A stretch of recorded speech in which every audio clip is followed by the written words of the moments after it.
Hello guys, કેમ છો બધા? આપણે ઘણા ટાઈમ પછી મળ્યા. આજે આપણે ડિમાન્ડ સપ્લાયમાં આઈટીસી સ્ટોક પર જોશું કે આઈટીસી સ્ટોકમાં કઈ રીતે માર્કિંગ કરી શકાય. બરોબર.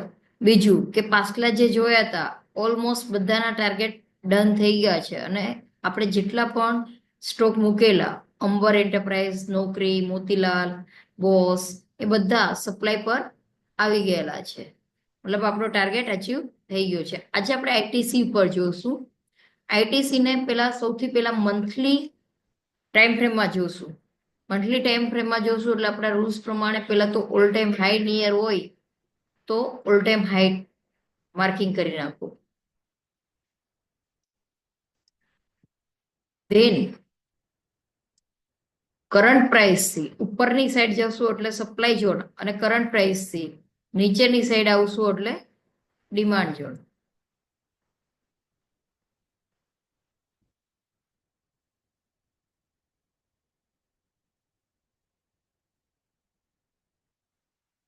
હવે પ્રાઇસ રેન્જમાં જઈ સૌથી પહેલા ઉપરની સાઈડ જોઈએ આપણે તો અહીંયા આપણને મંથલી સપ્લાય મળે છે.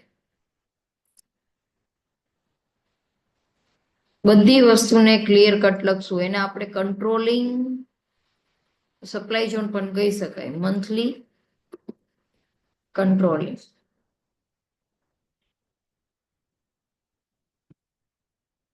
એથી નીચે આવશું તો અહીંયા બહુ બધી બેઝ કેન્ડલ છે પણ આપણે એને કન્સિડર કરવી હોય તો કરી શકાય. પરંતુ આ બધી આપણે માર્ક કરશું તો એ ટેસ્ટેડ થઈ જશે એટલે આપણે આને માર્ક કરીએ છીએ. એને પણ મંથલી સપ્લાય કહી શકાય. નીચેની સાઈડ જઈએ તો પ્રાઇસ અત્યારે મંથલી ડિમાન્ડ ઉપર છે.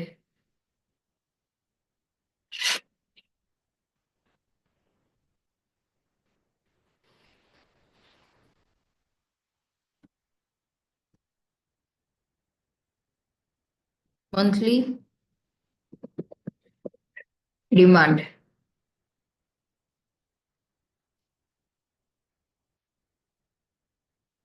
પછી વીકલી ટાઈમ ફ્રેમમાં જશું.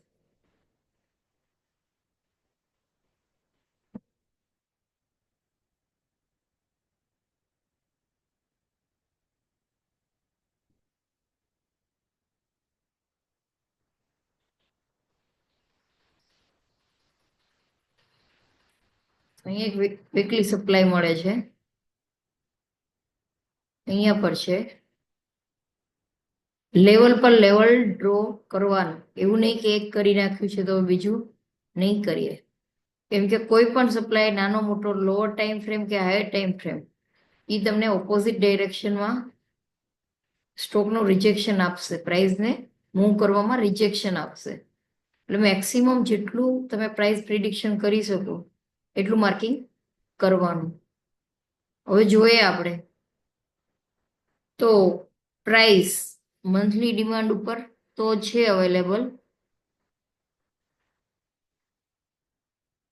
એને ઝોનને ટેસ્ટેડ કર્યો છે પણ વાયોલેટ નથી થયો કેમ કે આ વાયોલેટ થઈ ગયો છે. આનું ક્લોઝિંગ બહારની સાઈડ આપેલું છે અને રિવર્સલ પકડ્યું છે. પણ ડેઇલીમાં કરીએ, મંથલીમાં થોડું મિસ્ટેક લાગે છે. Okay okay okay ready. ના, કોઈ વાયોલેટ નહીં, થોડુંક મિસ્ટેક હતી. ટેસ્ટ અહીંથી ઝોન પર આવી છે પ્રાઇસ અને પ્રાઇસ રિવર્સલ પકડે છે તો આપણું નેક્સ્ટ ટાઈમ પ્રાઇસ અહીંયાથી અહીંયા સુધી ટ્રાવેલ કરશે. આ પ્રિડિક્શન છે. બરાબર, પ્રિડિક્શન છે.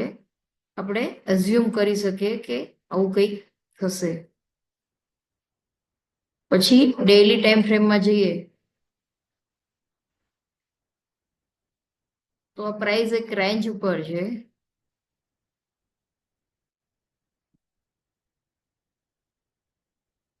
રેન્જને બ્રેકઆઉટ કરવા આપવાની.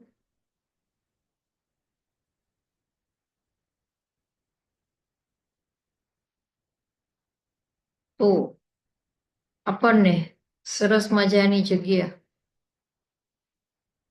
ત્યાં મળી આવે છે.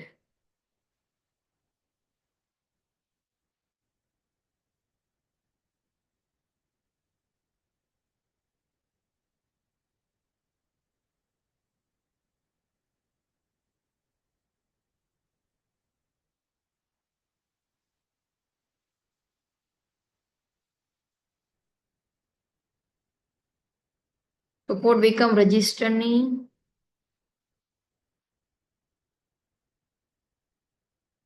વારંવાર સપોર્ટ લીધેલો છે પ્રાઇઝ અહીંયા, તો એને સપોર્ટ બીકમ રેઝિસ્ટન્ટ ડ્રો કરી શકાય, અધરવાઇઝ સ્ટ્રોંગ સપોર્ટ તરીકે.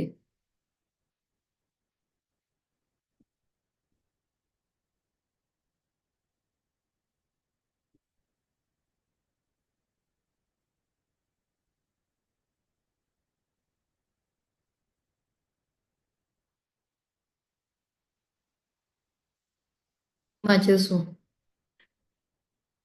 તો નાના નાના આપણને સપ્લાય મળે છે.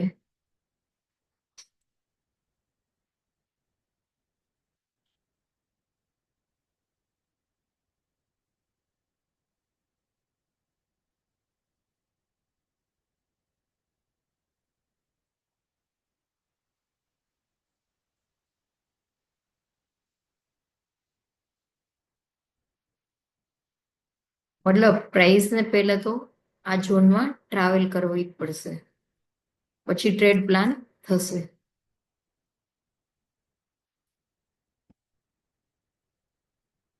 ફાસ્ટ મુમેન્ટ આપણને આ જગ્યા પર મળશે.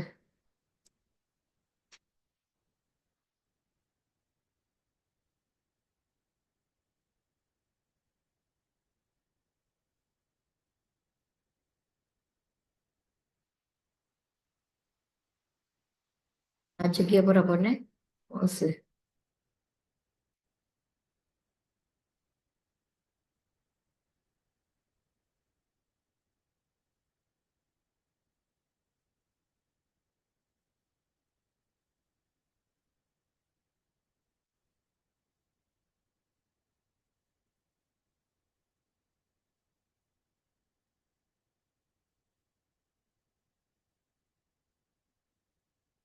આઈટીસીમાં આપણા બે ટ્રેડ બની શકે છે. ઓલ ટાઈમ પ્રાઇસ ટ્રાવેલ થાય ત્યાં સુધીમાં આપણા બે ટ્રેડ પ્લાન કરી શકાય છે.